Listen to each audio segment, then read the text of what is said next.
I start with the name of Allah, the most beneficent, the most merciful. हमने 3 lecture cover कर लिए हैं। आज हमारा चौथा लेक्चर है एसए का। हम प्रिपेयर कर रहे हैं सीएसएस और पीएमएस के लिए एसएस के। मैंने आपको पहले लेक्चर में बताया था कि हम अपनी तमाम तर जो एसए के इंग्रेडिएंट्स हैं उनको एक एक करके हर वीडियो में डिस्कस करेंगे, हर लेक्चर में डिस्कस करेंगे। फर्स्ट में हमने कहा था कि कौन कौन से इंपॉर्टेंट टॉपिक्स हैं जिनको कर लिया जाए तो हर साल आप उठा के देख लें, पिछले ऑल पास पेपर्स में उनमें से एक या दो टॉपिक जरूर आए हुए हैं। सेकंड में हमने बताया था कि जब आप एग्जामिनेशन हॉल में बैठ जाएंगे तो आपने टॉपिक सिलेक्शन कैसे करनी है। एक बेटर टॉपिक सिलेक्शन आपको पास या फेल की तरफ इजीली लेके जा सकता है। अगर आपने गलत टॉपिक सिलेक्ट किया तो आपके पास और फेल होने के चांसेस बढ़ सकते हैं। अगर आपको अच्छे मार्क्स लेने तब भी बेटर सिलेक्शन करनी है आपको टॉपिक की, वो कैसे करनी है हमने अपने सेकंड लेक्चर में डिस्कस किया है। थर्ड लेक्चर में हमने डिस्कस किया जब आप टॉपिक सेलेक्ट कर लेंगे उसके बाद टॉपिक को आपने डी कोड कैसे करना है। डी कोड मतलब उसकी अंडरस्टैंडिंग कैसे करनी है, आपने उसका प्लान ऑफ एक्शन कैसे लेना है कि आपने उसको क्या करना है, उसके पॉइंट्स मेकिंग कैसे करनी है, जिसको हम ब्रेनस्टॉर्मिंग कहते हैं, जिस पर हमने तीसरा लेक्चर डिलीवर किया। हमारा चौथा लेक्चर है कि आपने थीसिस स्टेटमेंट कैसे लिखनी है। ठीक है, how to write a good thesis statement. और हम इसी में डिस्कस करेंगे कि एक ऐसे की स्ट्रक्चर क्या होते हैं, एक ऐसे किन इंग्रेडिएंट्स पर कंसिस्ट होता है, और इसके अगर ये इंग्रेडिएंट्स ऐसे में शामिल ना किए जाए तो आपके फेल होने के चांसेस बढ़ जाते हैं। और आप अगर ये इंग्रेडिएंट शामिल करें तो आपके पास होने के चांसेस बहुत ज्यादा होते हैं, और आपको एक डायरेक्शन नजर आ जाती है कि आपने ऐसे में क्या क्या चीजें लिखनी है ताकि आपकी पेज फिलिंग भी हो जाए और आप जो एग्जामिनर को जो जो चीजें रिक्वायरमेंट है वो भी पूरी हो जाए। ठीक है, अब हम आगे चलते हैं लेक्चर को लेकर। तो हम पहला इसमें है आपका जाके कि स्ट्रक्चर ऑफ एन एसे।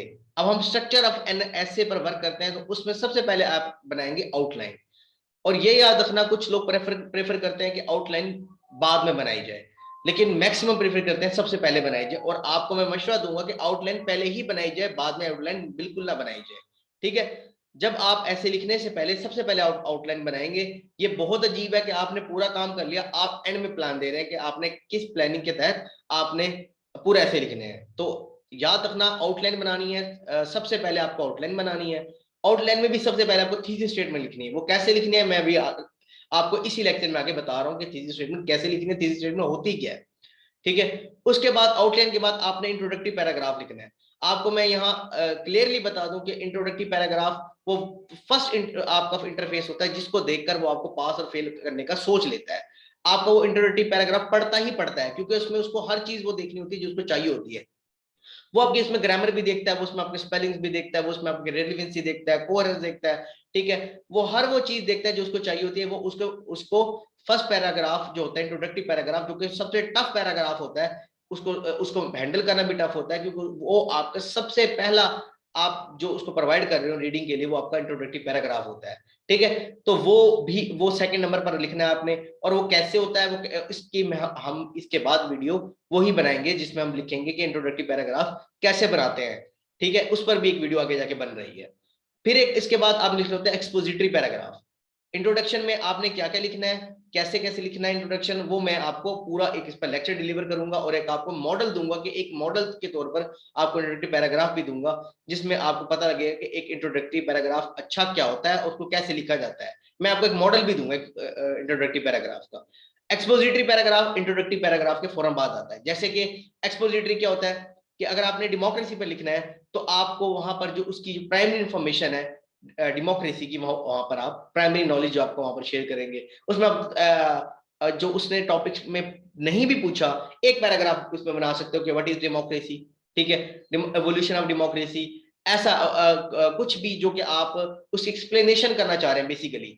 ये एग्जामिनर को रिक्वायर नहीं होता, लेकिन आपने फीलिंग भी करनी है ना, तो इसलिए आपको एक्सपोजिटरी पैराग्राफ लिखना चाहिए। ठीक है, उससे अच्छा इंप्रेशन भी पड़ता है।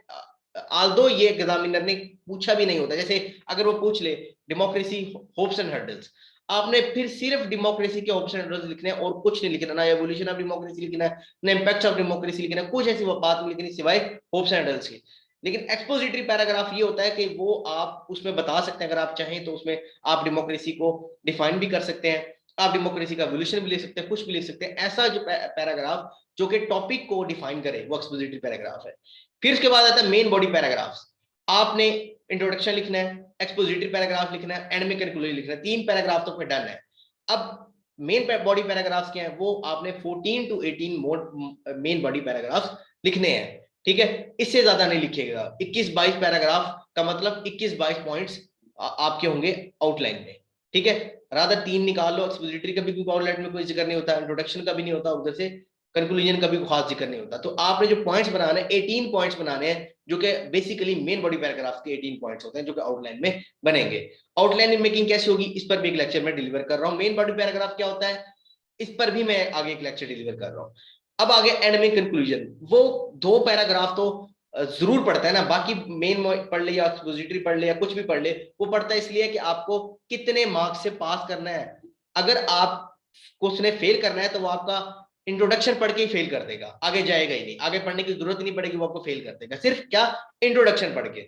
अगर उसको इंट्रोडक्शन अच्छा लगा, उसे लगा इस पेपर में जाना ही पास हो सकता है, फिर वो आपका आगे जो मेन बॉडी पैराग्राफ है या एक्सप्लेनेटरी पैराग्राफ है उसको पढ़ के वो देखेगा कितने मार्क्स देने हैं, और फिर वो कंक्लूजन भी पढ़ेगा, उसमें भी वो डिसाइड करेगा इसको पास या फेल करना है। पास या फेल में करने के लिए उसके पास 2 पैराग्राफ होता है, एक इंट्रोडक्टिव पैराग्राफ, एक कंक्लूजन पैराग्राफ।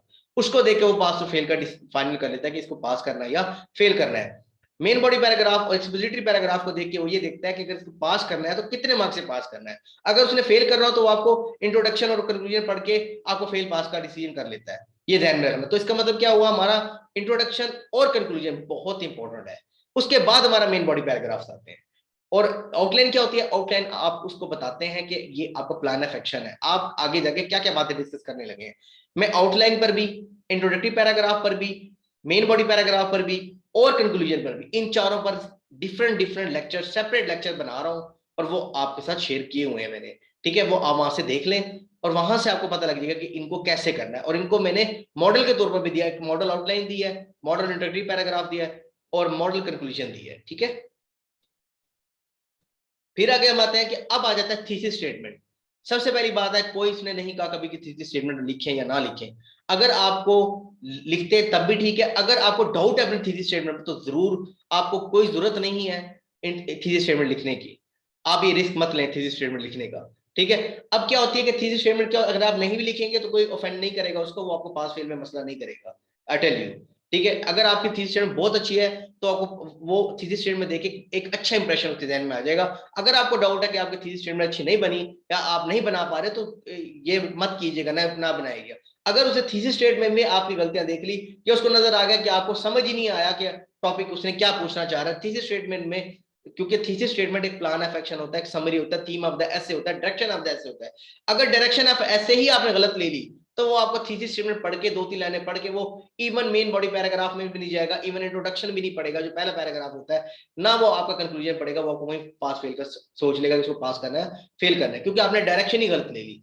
अब इस इन शॉर्ट ये होगा, थीसिस स्टेटमेंट किसी भी ऐसे का क्रक्स होता है, समरी होती है जो कि 2-3 लाइनों में होती है सिर्फ, थीम ऑफ द एसे होता है और डायरेक्शन ऑफ द एसे होता है। थीसिस स्टेटमेंट ये होती है, ये कहां लिखनी है, आउटलाइन से पहले लिखनी है और इंट्रोडक्शन की फर्स्ट 2-3 लाइंस आपके थीसिस स्टेटमेंट पर लिखनी है, ठीक है।